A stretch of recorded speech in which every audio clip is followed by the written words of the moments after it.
Salut tout le monde et bienvenue dans Let's Talk Venture, le podcast des voyageurs, backpackers et aventuriers aux folles histoires. Je suis Tony et aujourd'hui, un épisode un peu spécial car il s'agit de la captation audio de la Veillée, un événement mensuel organisé par l'Alter Hostel, l'auberge participative qu'on adore. Vous pourrez ainsi profiter de 3 récits d'aventure de Sam, Caroline et Justine. Je vous laisse en leur charmante compagnie. Let's Talk Venture à la Veillée. Pas beaucoup de monde, ça va. On commence tranquille. L'histoire que je vais vous raconter commence au Laos, à Vientiane, en 2011. On est parti pour un an de tour du monde avec Laurine qui est là. Ça fait 3 mois qu'on est sur la route et l'idée en fait c'est de justement avoir le minimum d'idées avant d'arriver dans le pays, d'ouvrir la porte vraiment à l'inconnu. On n'a pas de projet, on ne sait pas vraiment ce qu'on va faire. Du coup, quand on se promène, on observe beaucoup et puis on essaye de saisir les occasions. Parce qu'on sait que c'est quand on n'a pas de plan qu'on trouve des super trucs et on fait des super rencontres. Et là, on tombe dans la rue, donc à Vientiane, la capitale du Laos, petit pays d'Asie où on n'a pas trop l'habitude d'aller. Sur un poteau électrique, il y a une affiche avec 2 gars qui viennent de faire une descente du Mekong en kayak. Donc ils trônent fièrement avec leur embarcation. Et là, alors surtout moi, j'avoue que, toi un peu moi, j'étais super emballé. On s'est dit du coup assez vite, voilà une super occasion de visiter le pays différemment, de faire des rencontres un peu improbables, etc. Il y a un numéro de téléphone, on appelle, en fait c'est super cher. Mais on garde l'idée, parce qu'on se dit, ouais, c'est vraiment une bonne idée. Mais trouver un kayak au Laos, c'est un peu compliqué, parce qu'il n'y a pas de Décathlon par exemple, il n'y a pas de magasin comme ça. Donc c'est vraiment aller voir le maximum de personnes et puis espérer avoir un coup de bol, quoi. Donc nous, pendant une semaine, on lâche pas l'affaire, limite un peu borné. Et en fait, on rencontre 2 frangins qui sont chinois de mémoire, à Luang Nang Ta, c'est une ville qui est au nord du Laos, il n'y a pas grand monde. Et en fait, c'est notre seule occasion d'avoir un kayak. Sauf que le kayak, il est tout pourri, c'est un gonflable. Il nous le montre sur une petite rivière, on se rend bien compte que c'est pas le meilleur plan du monde. Et en même temps, c'est la seule occasion qu'on a. Donc, on trinque à l'alcool de riz, on négocie mais très mal. Et puis, on l'achète. Je ne vais pas dire le prix, mais on s'est fait complètement avoir. Et on le rapatrie à Luang Prabang, qui est une autre ville au sud, d'où sont partis les 2 gars qui étaient sur la photo. Et là, on est censé partir sur 10 jours. Pour 10 jours, comme eux. Donc ça s'est évidemment pas passé comme ça. On essaye de gonfler le kayak, on n'arrive pas. Parce qu'ils avaient mis une espèce de rustine autour, mais on n'a pas la technique. Donc en fait, on part sous-gonflé. On ne connaît pas le fleuve, évidemment, c'est trop facile. Et le niveau du fleuve est très bas, et donc il y a plein de tourbillons, de contre-courants, il y a plein de rochers. C'est quand même pas très sécurisé, et on n'a pas de bidon étanche. Donc si les affaires tombent, c'est dans des sacs poubelles, et puis ciao les passeports, l'appareil photo, tout ça. On en a conscience, mais c'est quand même trop joli. Voilà, ce que j'avais écrit, c'est que la passion l'emporte sur la raison, et on y va. Premier jour nickel, première nuit nickel. Deuxième jour, un peu plus compliqué. Il y a des mouvements d'eau de partout. On se pose des questions, mais bon, on avance. On a conscience qu'on ne fera pas 10 jours, on fera peut-être 20 jours, parce qu'on n'avance pas très vite. Et là, donc on accoste pour la deuxième nuit, on a une tente, on ne sait pas trop où dormir, mais bon, il y a des petites plages, c'est plutôt cool. Et là, il y a un vieux monsieur qui nous a entendu parler français, qui se rapproche de nous, qui vient nous voir et qui dit une phrase un peu comme ça, sortie d'un manuel scolaire. Quelle heure est-il à Paris ? Un peu improbable. Et en fait, on se dit, peut-être qu'il parle trop bien français et il va peut-être nous inviter. Et il rentre dans son village, nous on le suit. On le perd un peu de vue, donc il y a tout le village qui arrive. On a habillé un peu en quechua, à faut le dire. Et au Laos, c'est un peu particulier. Et puis on le retrouve, donc il nous accueille chez lui avec sa femme. Ils sont très pauvres, c'est l'ancien instituteur à la retraite. Et on mange du bambou, du sticky rice et des œufs toute la soirée, comme ça, sur un tapis. Et c'est une des pires nuits de ma vie, je pense. Laurine m'avait dit, le bambou, fais attention, ton estomac, etc. Mais c'est quand même assez bon. On a trop faim, et puis c'est l'aventure. Et je me goinfre de bambou. Et du coup, une nuit horrible. Le matin, je me lève comme un zombie, pas d'énergie. Merci monsieur, merci madame, on s'en va, et puis on reprend la route. Et en fait, on s'est un peu plus loin. Ça n'allait pas du tout. mais il n'y avait que cette voie-là, parce qu'il n'y avait pas de l'eau, machin. Et là, on se tape un énorme tourbillon, mais vraiment un truc, on va l'appeler l'œil du Mékong. On arrive dessus, on n'a pas pu l'éviter, parce que le kayak sous-gonflé, dur à manier. On se le tape, et là, on est vraiment comme ça. Donc, Laurine devant, qui est au-dessus de la surface de l'eau, et moi, je suis au niveau du coude, et je vois l'eau qui est au-dessus de moi, qui tourne. Et donc, c'est un peu flippant. Et là, on a dû se dire, ouais, pagaie. On pagaie comme des fous, mais on tourne. On a un peu peur quand même. On s'en sort, on va sur la rive, et là, on se regarde, on est d'accord tout de suite, on dit, bon, on arrête de jouer au con. Fin de l'aventure, surtout qu'il y a un pêcheur un peu plus loin qui nous fait comprendre avec des gestes, genre grosse vague vers le pont là-bas, et quick. Donc on arrête, on fait du stop pour retourner au niveau de la route principale. Aventure avortée, on continue le tour du monde, on a plein d'autres histoires, mais celle-là s'arrête là. Je fais un bond dans le temps, 3 ans après, là on est à Martigny, en Suisse. Je suis plus avec Laurine, je suis avec Romain, mon acolyte, alias Bichon. Donc le cadre magnifique, les montagnes enneigées, le Rhône, c'est important pour la suite. Et on est équipé vachement mieux que sur le Mékong. On a un kayak qu'on a appelé Hakuna Matata qui est en dur ce coup-ci, qui n'a pas de souci de gonflage. Et en fait, on s'est mis en tête, dans un wagon-bar, je crois, dans un train, on s'est mis en tête de descendre de Rhône sur 800 km depuis la Suisse jusqu'à la mer Méditerranée pour monter l'Alper Hostel. Parce qu'on a eu l'idée, on s'est rendu compte que ça plaisait aux gens et qu'il y avait un marché sur nous. On n'avait pas de thunes. Donc on se dit, on va descendre dans le kayak sur 3 semaines, on n'est pas vraiment kayakiste, et on va lever un financement participatif. Conjointement à ça, on va faire de la com. Donc clairement, tout le monde nous prend pour des frappadingues. On nous dit, c'est pas comme ça qu'on monte une boîte. On dit oui, c'est peut-être. Et puis très vite, on se dit, limite, ça marche pas, tant pis, quoi. Ce sera 3 semaines entre copains, et ça fera des bons souvenirs. Au moment de partir, on a une petite boule quand même, parce qu'on n'a jamais fait ça vraiment, et on connaît un peu mieux le Rhône que le Mékong, mais c'est quand même un fleuve qu'il faut un peu dompter. Et bref, on est parti, donc ça n'a pas été simple du tout, pas du tout, parce qu'on vit 24-24 avec quelqu'un qu'on connaît bien, mais pas autant que ça, à pagayer, donc c'était des coups de 40 km par jour, on avait des petits bras, c'était pas très costaud. Et on s'est détesté, on s'est adoré, on s'est retrouvé, il y avait vraiment tous les sentiments mélangés. On en a chié parce qu'on a eu 19 barrages entre la Suisse et la mer Méditerranée. Et à chaque barrage, il fallait sortir le bateau de l'eau, il fallait le pousser et il fallait le remettre à l'eau. C'était 3 heures en moyenne. C'était même pas la pagaie le plus dur, c'était vraiment le côté franchir le barrage, quoi. On est passé à côté de la centrale d'Ambérieu-en-Bugey, ça c'était un grand moment. Donc on voit les gros réacteurs, on hallucine, on se sent tout petit, vraiment comme des fourmis. Et on met notre main en amont, on va dire 20 degrés, on met notre main en aval, plutôt 30 degrés. Là c'est flippant, puis il y avait des pêcheurs qui pêchaient, on disait non, il ne faut pas faire ça, il y aura des poissons à 4 têtes, c'est bizarre. On s'est retrouvé scotché à Tournon-sur-Rhône, je ne sais pas s'il y en a qui connaissent, au sud de Lyon, avec un vent de face de fou, puis on n'arrivait pas à avancer. Ça c'est un peu les anecdotes pourries, et puis on a eu plein de belles rencontres. On a dormi chez l'habitant en Camargue, par exemple, la dernière nuit qu'on fait, on passe Arles. On arrive en Camargue, donc à Camargue il n'y a personne. Et là on voit, un petit peu comme sur le Mékong, un Marocain qui lui fait des grands gestes comme ça. Et on se dit, putain, la dernière nuit, ce sera chez lui. Et il nous invite. Et c'est pas un cliché, hein. Je sais que t'es au Maroc. Couscous royal. Vraiment. Et super accueil, on a halluciné, c'était vraiment un peu le symbole de l'expérience qu'on avait vécue. Une dernière nuit comme ça, c'était génial. Réveillé à 5h avec la prière, fantastique. Et on arrive à Port-Saint-Louis-du-Rhône, et donc là on a réussi. Et en parallèle, on savait que le financement participatif était réussi aussi. Et quand on s'est retourné, on s'est dit, en fait, ok, on a bien fait d'y aller, on en a vraiment chié, mais on avait un objectif, on l'a atteint. Maintenant, il y a un lieu qui a ouvert il y a 2 ans, un peu plus de 2 ans, grâce à ce premier énorme effort qu'on a fait, parce que c'était quand même très très dur. On est toujours copains avec Bichon, ça c'est cool.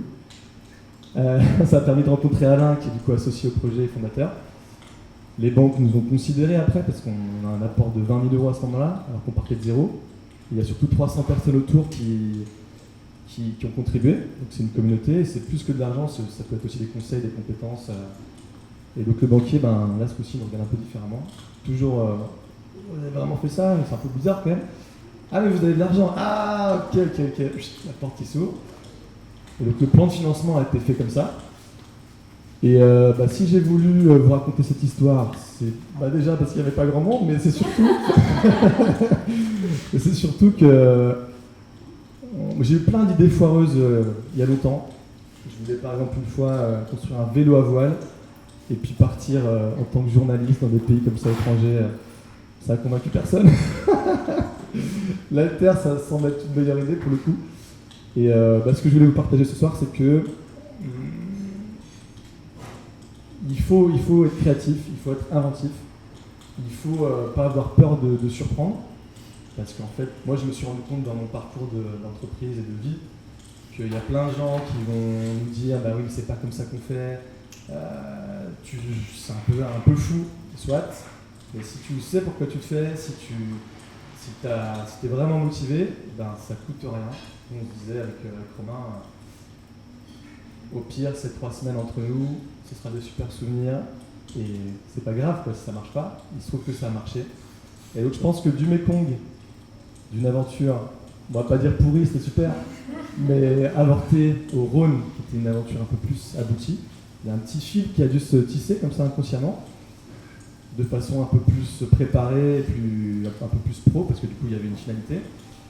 Et je suis très content d'avoir fait, et je vous invite dans vos vies à parfois, des fois se lâcher un peu plus, parce qu'il peut toujours se passer quelque chose derrière la petite porte qui semble fermée, mais si on l'enfonce un petit coup avec un grand coup de savate, ça peut marcher. Merci.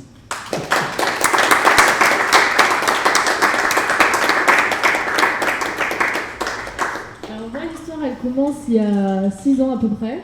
Je rencontre une jeune fille qui s'appelle Marie, qui est tétraplégique et qui cherche quelqu'un pour l'accompagner en vacances en famille en Normandie. Donc je l'accompagne pendant 2-3 semaines en Normandie. Ça se passe merveilleusement bien, je m'entends très bien avec toute la famille, vraiment c'est des vacances, même pour moi qui suis au travail, c'est des vacances. Du coup, après ces 3 semaines de vacances, on rentre, mais je m'entends tellement bien avec cette Marie que je la revois un jour sur le campus, elle continue ses études en géologie. Et moi, j'ai fait un break avec mes études, je suis un peu perdue, je suis en psycho, mais je sais pas trop où ça va. Bref, je fais une année sabbatique. Et Marie me dit, tu fais une année sabbatique, moi, à la fin de mon année, là, je dois faire un stage de fin d'études, master géologie, stage de fin d'études, j'aimerais le faire à l'étranger, et j'ai besoin d'une auxiliaire de vie avec moi. Est-ce que tu veux m'accompagner ? Je sais pas encore où on va, je sais pas combien de temps on part, mais ça peut être cool, quoi. Moi, j'ai jamais voyagé à part les voyages scolaires, quoi, Angleterre, Allemagne, tout ça, donc je me dis, carrément, c'est trop cool. Il faut voyager dans la vie, ça ouvre l'esprit, c'est vraiment super important, donc je dis oui, bien sûr. Du coup, elle cherche des stages, elle a le choix entre le Canada ou la Nouvelle-Zélande, et puis finalement, elle trouve un stage en Nouvelle-Zélande. Donc dans l'idéal, elle voudrait partir 5 mois, comme ça, elle a le temps de faire un long stage, et en même temps, elle a le temps de voyager à travers le pays. Parce que oui, c'est pas parce qu'on est tétraplégique qu'on peut pas bouger un peu partout dans le pays. Donc là, c'est parti, on cherche les visas pour commencer. Donc moi, super facile, j'ai moins de 30 ans, visa, vacances, travail, tout ça, facile. On part avec une deuxième auxiliaire qui est la maman de Marie, qui arrive aussi très facilement à avoir son visa. Mais là arrive le problème de Marie, qui ne peut pas avoir de visa. Pourquoi ? On ne sait pas trop. Tétraplégie, c'est pas contagieux, c'est juste un handicap. Il commence à nous demander des justificatifs médicaux assez improbables qu'il faut récupérer chez des médecins. Alors il y en a 3 en France, il y en a un à Paris, un à Bordeaux, un à Marseille. Donc on décide d'aller sur Marseille, qui est le moins loin. Donc on arrive à Marseille, devant le cabinet du médecin. Et là on se rend compte que le cabinet est à l'étage 1,5 et qu'il y a une énorme marche à l'entrée. Donc sachant qu'un fauteuil électrique pèse 150 kg, on est obligé de monter au 2e étage et de descendre Marie en la portant jusqu'à l'étage 1,5. Donc c'est assez compliqué.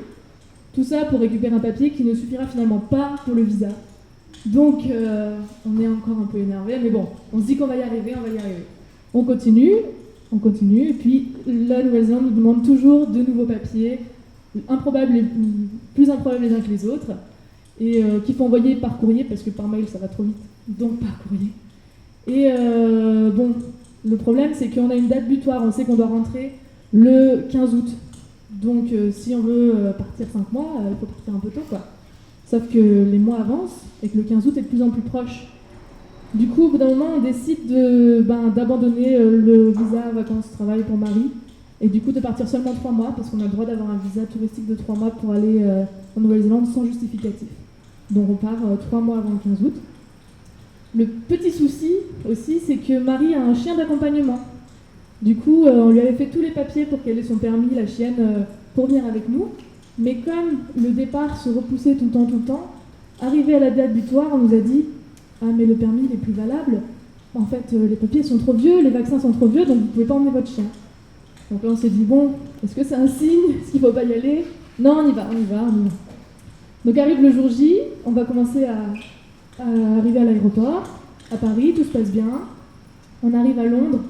L'aéroport de Londres est immense. On a 3 quarts d'heure pour traverser tout l'aéroport, prendre un bus, bref.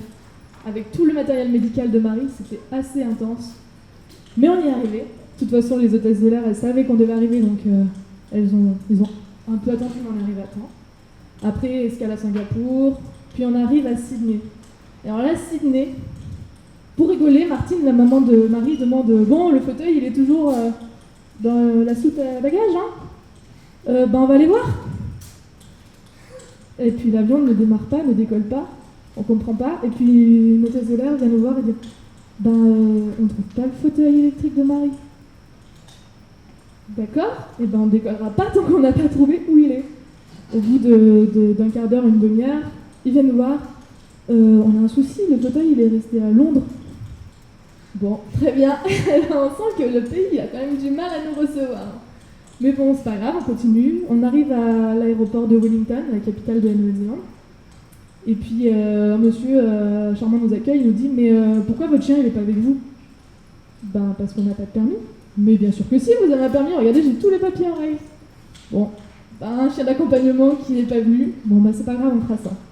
Et puis là, on va chercher nos bagages. Donc pas de fauteuil. Mais sur 7 bagages qu'on avait, il nous en manquait 2. Et c'était les 2 miens. Donc comment dire que je n'avais pas de vêtements du tout.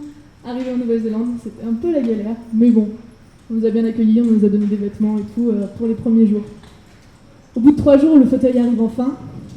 Donc Marie peut enfin rouler normalement avec son fauteuil. Ah oui, arrivé à l'appartement dans lequel on vivait, on s'est rendu compte qu'il y avait une marche à l'entrée aussi. Donc là, on s'est dit, bon, ça fait un peu beaucoup. Mais la propriétaire a mis une rampe directement. Donc voilà, on commence un peu notre train-train quotidien, on découvre le stage de Marie, le maître de stage, il est adorable, il est très accueillant, il parle un peu français, il y a d'autres personnes qui parlent français dans son stage, donc c'est pratique. Donc le train-train quotidien peut enfin commencer. Et puis là, la première ou deuxième semaine, je ne sais plus, un jour on était dans l'appartement, on habitait au 9e étage et on entend une grosse voix qui disait en anglais « Attention, attention, évacuation, évacuation ». Et là je me suis dit « Mais qu'est-ce qu'on fait ?» Donc on était obligé de descendre les 9 étages. Mais comme c'était une évacuation, les ascenseurs ne fonctionnaient pas. Du coup j'ai dû descendre Marie à bout de bras comme ça sur 9 étages, ça faisait rire tout le monde dans l'appartement, dans l'immeuble. Et il se trouve que ça s'est passé une deuxième fois la même semaine. Donc la deuxième semaine c'était plus facile quand même. Enfin bref, donc toutes ces péripéties pour en arriver à un voyage finalement qui était merveilleux. Marie, elle avait 4 journées de stage dans la semaine, donc après on avait des week-ends de 3 jours. Moi, assez vite, l'appel de la musique était trop fort, donc je me suis inscrite dans 2 chorales de musique là-bas, une chorale de gospel et une chorale de musique du monde. Donc j'ai fait beaucoup de rencontres qui étaient merveilleuses, des gens super accueillants. J'ai même fait un concert avec eux, donc je peux me le péter en disant que j'ai fait un concert en Nouvelle-Zélande. Et ça, je trouve ça plutôt classe. Et voilà, donc tout se passe bien, le stage se passe bien. Les gens, il y a des gens qui travaillent avec Marie qui sont aussi avec moi dans la chorale, donc des liens se créent un peu partout. On visite des endroits merveilleux parce que la Nouvelle-Zélande, c'est un pays magnifique. Et puis vers fin juillet, par là, il y a le frère de Marie qui nous rejoint. Parce que moi, je vais rester 1 mois de plus qu'elle. Donc pour le retour, ils ont besoin d'une 2e personne. Et lui, il avait envie de voir la Nouvelle-Zélande, donc il nous a rejoints. Et il se trouve que là, Marie commence à être un peu faible. Elle n'arrive pas trop à rentrer toute seule avec son fauteuil, il faut l'aider un peu à pousser le fauteuil. Comme c'est l'hiver en Nouvelle-Zélande, il fait froid, elle met de plus en plus de temps à se réchauffer, on commence à s'inquiéter. Mais bon, elle ne veut pas avoir de médecin. Bon, on continue, elle a 30 ans, on n'a pas le droit de la forcer à avoir un médecin, donc on continue. Un jour, on remarque qu'elle a la langue noire, mais elle, ça l'inquiète pas. Nous, on commence vraiment à s'inquiéter, mais elle ne veut pas avoir de médecin. Donc on ne l'oblige pas à avoir de médecin. Et puis un jour, c'est moi qui la levais, et puis je commence à lui parler et je me rends compte qu'elle ne répond que par oui, par non, qu'elle comprend tout ce que je dis, mais qu'elle est incapable de parler. Et là, c'est la panique. Enfin, clairement, quelqu'un qui ne peut plus parler, mais qui comprend tout, et on sent la panique dans ses yeux. Bon, bah, on l'emmène directement aux urgences, quoi. Et puis là, arrive un nouveau problème, c'est que même si on a commencé à s'améliorer en anglais, le jargon médical, on ne le connaît pas. Donc, comprendre les médecins, c'est compliqué. On a vraiment compris qu'elle avait une chute d'hémoglobine au niveau du cerveau, il n'y avait plus assez de sang pour oxygéner le cerveau, donc elle ne pouvait plus parler. Donc si on l'avait amenée 2 jours plus tard, ça aurait été fatal. Heureusement, on l'a mis à temps. Donc là, le problème, c'est que la fin du voyage de Marie approche, bientôt son visa sera plus bon, mais elle ne peut pas rentrer en France parce qu'elle n'est pas stable. Donc on attend qu'elle se stabilise. On passe des nuits assez horribles à s'alterner à l'hôpital avec la mère de Marie. Heureusement, le frère de Marie est là pour nous soutenir et pour nous amener un peu de bonheur, de joie, de réconfort, parce que les nuits à l'hôpital sont rudes. Et puis, j'ai une amie qui était en Australie, qui nous a rejoints en Nouvelle-Zélande, parce qu'après, je devais faire un mois de voyage avec elle. Donc elle aussi, elle m'a mis un peu du baume au cœur, elle m'a permis de voir cette difficulté autrement, parce que finalement, Marie était avec sa maman, son frère, elle était en famille, et puis moi, j'étais toute seule, à 20 000 km de ma famille, et c'est une solitude comme je n'ai jamais connue.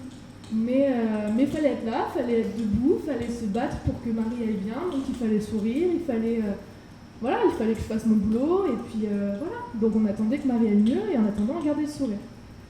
Et puis un jour, Marie a été assez stable, et elle a pu être rapatriée en France. Et je vous avoue que, égoïstement, moi j'ai un poids qui s'est levé, et genre, c'est bon, j'ai plus besoin de m'en occuper, si je vais pas bien, je peux pleurer, elle est pas là, je peux pas voir. Et puis du coup, là moi je suis partie dans l'île du Sud, j'ai loué un van avec mon amie Zoé, on a fait le tour de l'île du Sud, on a vu des baleines, on a vu le Mont Cook, on a vu des glaciers, on a vu des choses merveilleuses, on allait se promener dans des bouches. Vraiment, cette île est merveilleuse. On a fini bien évidemment le voyage par un magnifique match des All Blacks contre l'Afrique du Sud, évidemment. Je ne pouvais pas aller en Nouvelle-Zélande et ne pas voir un match comme ça. Et pendant toute cette aventure dans l'île du Sud, évidemment, je demandais des nouvelles de Marie, qui allait de mieux en mieux. Sa maman était un peu tombée malade, mais voilà. Donc arrivé en France, la première chose que je fais, c'est d'aller voir Marie, c'est d'aller voir sa maman, et de les voir se rétablir petit à petit. Aujourd'hui, on est 5 ans après, il y a un mois, j'ai fêté les 35 ans de Marie, tout va bien, elle est en pleine forme, sa maman est en pleine forme. On est très heureuse de se voir maintenant, même si le voyage a été à la fois le meilleur, mais aussi le pire de ma vie. Donc c'était une aventure assez folle. Mais grâce à ce voyage, j'ai rencontré d'autres personnes qui voulaient voyager. Je suis partie avec une autre personne tétraplégique en Californie. Après, je suis allée à Londres, je suis allée à Amsterdam. J'ai pu faire énormément de voyages. J'ai vu des choses merveilleuses. Donc je ne regrette absolument rien. Il faut toujours saisir les occasions qui nous sont apportées comme ça. Et puis voilà, profiter de toutes les occasions.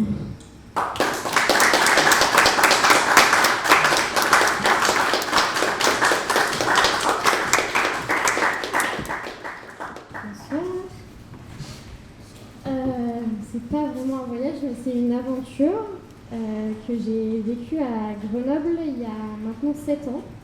Du coup, c'est déjà 7 ans, c'est très rigolo de la raconter maintenant. Parce que quand je me suis remis en tête mon expérience, je me suis demandé pourquoi j'avais fait ça. Et je sais pas. Vraiment, des fois, on fait des choses sans réfléchir. Il y a 7 ans, donc en avril 2012, je me suis mis en tête de passer un mois en fauteuil roulant. En fauteuil manuel, toute ma vie quotidienne, pendant un mois. J'avais 2 objectifs. Le premier, c'était de tester l'accessibilité de Grenoble, parce que j'habitais là-bas à ce moment-là. Et le deuxième objectif, c'était de vivre un peu la différence de regard des autres. Parce que comme en vrai j'étais valide, je pouvais faire facilement la différence. Alors pourquoi j'ai fait ça? Il y a quand même un petit parcours derrière qui fait que ça avait du sens au moment où j'ai eu cette idée un peu folle. En fait, quand j'étais adolescente, j'avais un syndrome psychosomatique qui faisait que quand j'avais des sensations très fortes, j'arrivais pas à les gérer et donc j'avais des douleurs aux jambes assez puissantes qui faisaient que j'étais en béquille quand vraiment j'avais trop mal. Du coup, pendant plusieurs années, j'ai fait des périodes en béquille plus ou moins longues et comme j'avais mal des fois la jambe gauche et des fois la jambe droite, je boitais pas de la même jambe. Et donc, j'ai vécu les problèmes d'accessibilité parce qu'en béquille c'est compliqué et surtout le regard des autres où je me souviens des pionnes du collège qui ne me croyaient pas quand j'avais mal parce qu'en même temps je les comprends. Hein. Voir une jeune qui boite un jour à droite et une jeune qui boite l'autre jour à gauche, c'est juste c'est pas réaliste du tout quoi. Donc j'avais ça un peu en tête et puis quand j'ai commencé à être à la fac, je me suis engagée en tant que bénévole dans une asso avec Caro. C'était une asso étudiante, qui existe toujours d'ailleurs, qui mettait en place des activités entre personnes handicapées et personnes non handicapées. Donc on faisait du handi-hockey par exemple, on était tous en fauteuil dans un gymnase à faire du hockey. On avait un groupe de musique, on faisait des ateliers bien-être. Et donc cette question-là, à nouveau, du handicap, mes potes étaient en fauteuil en fait. Du coup, ça a commencé à revenir dans ma tête. Et puis pour en rajouter une couche, à ce moment-là, j'étais aussi auxiliaire de vie pour personnes handicapées le week-end à côté de mes études. Donc le handicap était ma vie. Et dans cet asso, en fait, on mettait en place des activités de sensibilisation, notamment l'accessibilité, où on faisait des ateliers, essaye de te mettre en fauteuil, faire un parcours dans la rue, tout ça. Moi, j'animais ces ateliers-là, mais en fait, j'avais besoin de vivre les choses, en fait, pour mieux en parler pour mieux en parler. Et donc, j'ai décidé comme ça, en mars, vas-y, je fais un mois en fauteuil, et comme ça, au moins, je saurais un peu mieux ce que c'est. J'en parle au président de l'association, qui est lui-même pour de vrai en fauteuil, qui est paraplégique. Et en fait, j'avais besoin qu'il me valide mon projet, parce qu'en tant que personne valide, j'avais besoin que ce soit soutenu par des personnes qui étaient vraiment handicapées, parce que ça peut être quand même un peu mal interprété de la fille qui arrive à marcher et qui s'amuse à vivre un mois en fauteuil. Il a adoré le projet, et en 3 jours, il m'a trouvé un fauteuil, parce qu'il y avait quand même où trouver un fauteuil quand on n'est pas handicapé, c'est quand même un peu particulier. Et il y a une entreprise en fait qui en louait et en vendait, qui a adoré le projet, et du coup on a prêté un pendant un mois. Donc on arrive début avril 2012 et c'était un lundi et je commence ma vie en fauteuil. J'avais prévenu très peu de personnes. Ma famille était au courant, même s'ils n'habitaient pas à Grenoble, histoire de partager un peu ce que je vivais. Et mes amis très proches étaient au courant, histoire qu'ils ne soient pas traumatisés. À cette époque, j'étais en fac de psycho, avec des promos de 200 personnes, donc autant vous dire qu'on voit les gens, mais on ne les connaît pas vraiment. Et je dis rien à personne, ni à mes profs, ni à mes collègues. Bon, la chance faisait que je m'étais cassé la gueule, je ne sais plus pourquoi, pas longtemps avant, du coup j'avais été en béquille, donc j'ai juste dit aux quelques personnes qui m'ont demandé en fait j'ai un problème de santé, on ne sait pas trop, et du coup j'ai besoin de me reposer, donc je vais faire un mois en fauteuil. Les gens n'ont pas posé plus de questions que ça. Il y a même des personnes, et je crois qu'aucun de mes profs m'a demandé ce que j'avais, alors que quand même j'étais en fauteuil. Et j'ai commencé mon mois comme ça. Donc je faisais toutes mes journées en fauteuil, à part les week-ends quand j'étais auxiliaire de vie, parce que sinon techniquement c'est pas possible. Et le soir chez moi, parce que mon appartement était pas accessible d'une, et de deux, il fallait absolument que je marche, parce que à la fin de la journée, en fait, le sang passe beaucoup moins dans les jambes, parce que je faisais en sorte de pas bouger mes jambes pour que ce soit à peu près réaliste. Et les muscles des jambes, en fait, diminuent très très très rapidement. Donc il fallait que je bouge quand même un peu. Et voilà, et pendant ce mois-là, je me suis filmée tous les soirs. Je racontais devant ma caméra pendant 10 minutes, un quart d'heure, ma journée, ce qui m'était arrivé, les trucs chelous que j'avais vécu, que je n'avais pas anticipé. Et à la fin du mois, j'ai ouvert un blog qui est encore visible, qui s'appelle Un regard sur 4 roues. Et donc là, j'ai dit à tout le monde, fait une page Facebook pour dire en fait tout va bien. C'était trop du fake.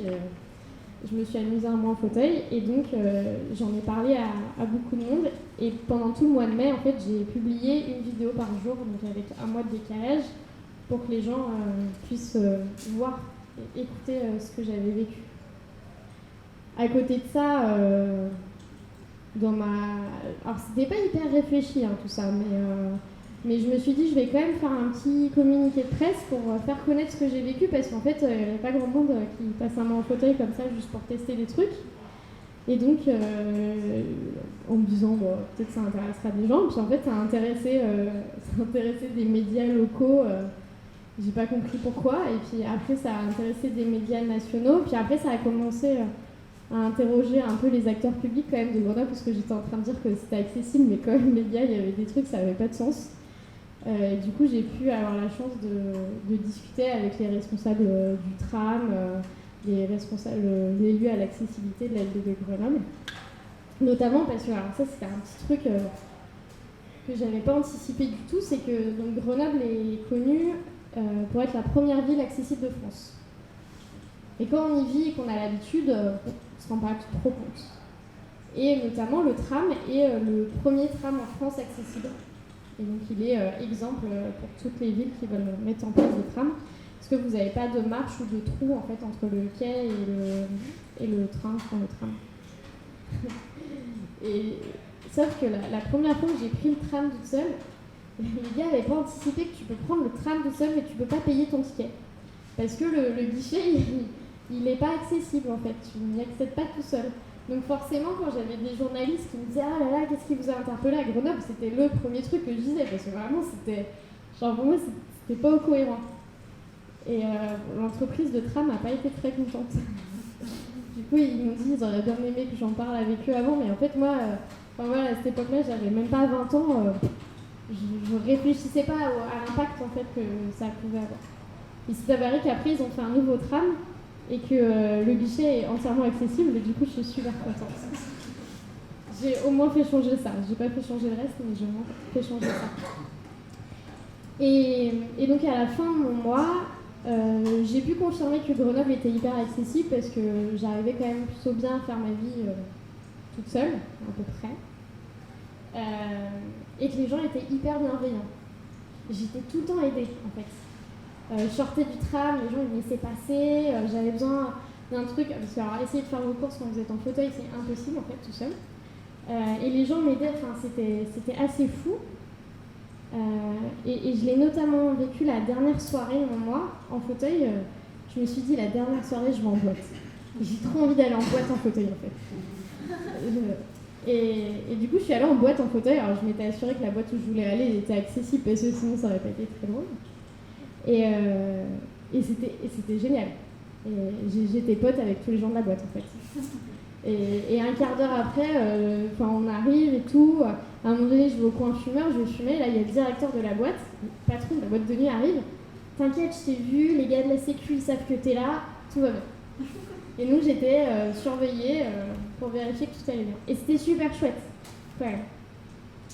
Et puis après, je me suis dit, ok, très bien, la soirée se passe bien, il est 1h30, 2h. Maintenant, on sort. Je vais mettre mon fauteuil dans la voiture et on va finir la nuit debout. On va être dans une autre boîte parce que sinon, ils ne vont pas comprendre, ça va trop vite.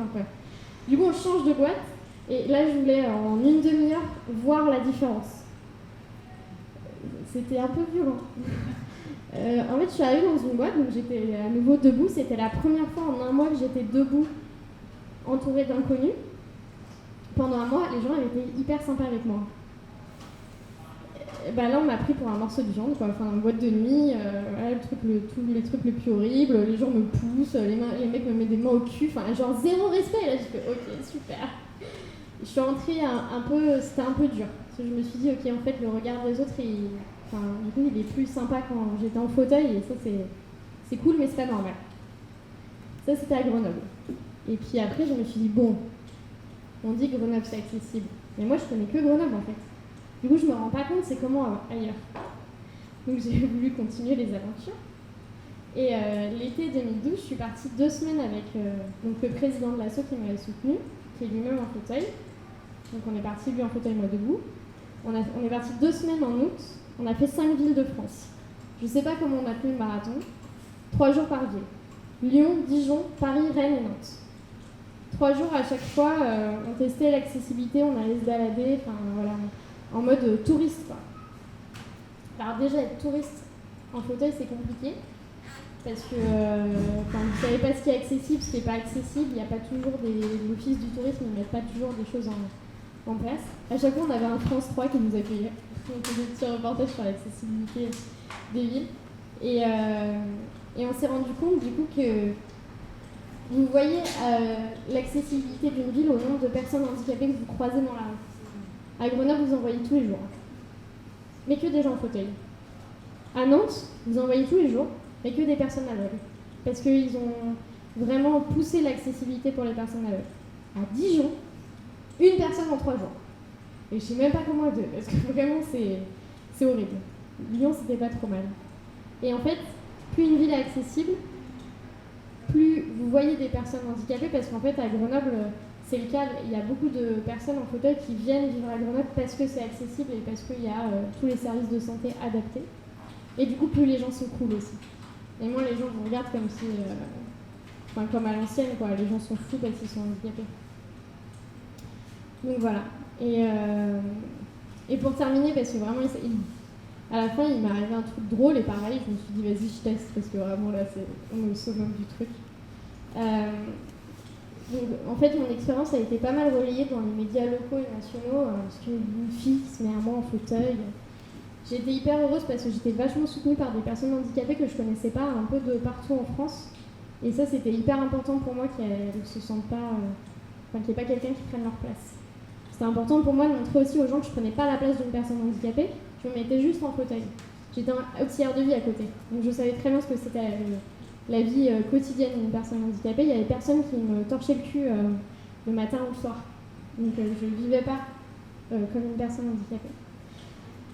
Et puis un jour, sur ma page Facebook, je pense que je m'en souviendrai toute ma vie, un message d'un journaliste de Closer. J'ai pas compris. Je me suis dit, alors d'où, comment, pourquoi, je sais pas. Et en fait, il avait lu le Dauphiné libéré, le journal de Grenoble. Donc ils prennent leurs sources quand même des journaux locaux, les gars. Et il était hyper intéressé par mon histoire. Et alors moi, franchement, Closer, c'était pas vraiment mon journal de chevet. Mais je me suis dit, il y a tout le monde qui dit qu'ils abusent dans leurs histoires, qu'ils augmentent, c'est pas réel. Ben, je vais tester. Je vais voir, je vais raconter mon histoire et comme ça, en fait, je vais voir pour de vrai s'ils augmentent la réalité ou pas. Je fais 1h30 de shooting photo, c'était horrible. Un dimanche matin sur le campus de Grenoble, enfin, ça avait aucun sens. Et après, j'ai le droit à ma double page sur Closer quand même. Donc j'avais bien dit que je vivais pas comme une personne handicapée, hein. Je voulais pas prendre la place des gens. Je testais vraiment la mobilité réduite, on va dire. Les gars, le titre, c'est pendant 1 mois, elle a vécu dans la peau d'intouchable. Ah, je suis ok, d'accord. Alors les gars, vous avez rien compris.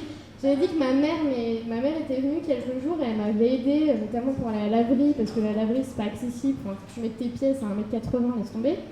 Les gars, on dit, pendant 1 semaine, sa mère a fait l'auxiliaire de vie. Mais non, j'ai pas dit ça, quoi. Donc je confirme, pour conclure, que Closer, c'est n'importe quoi. C'est n'importe quoi.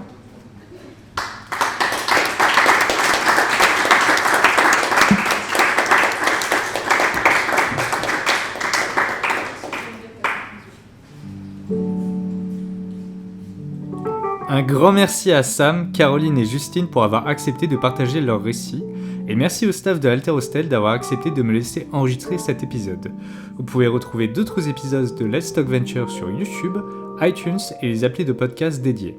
Si vous avez aimé cet épisode, n'hésitez pas à mettre 5 étoiles sur iTunes et un pouce bleu sur YouTube et de partager. On se retrouve très vite pour de nouvelles aventures.